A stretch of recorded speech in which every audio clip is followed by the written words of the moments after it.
Hey, real quick, before we get too far away from this, I want to show you. This is my very first shut up check. I framed it, y'all. When you get these shut up checks and you prove to yourself that you know how to do lease options and that you are going to be a successful real estate investor, you got to get that first check and frame it. And you can see here, I made $13,000. Let's see, $13,160.50 at closing on May 13th, 2014. Got it right here. I wrote up a little diary thing about it so that I'll never forget my very first lease option deal. So I got $13,000 at closing that day, and then I had $3,000 from renting that house when I didn't have a payment due on it.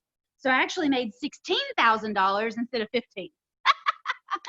That's some pretty cool stuff, isn't it? I want you to get these shut up checks, just like I've been getting. I've got more checks around the office here that we've gotten framed over the years, and it's important to have those reminders. But this is what I want for you, and you can do this with lease options.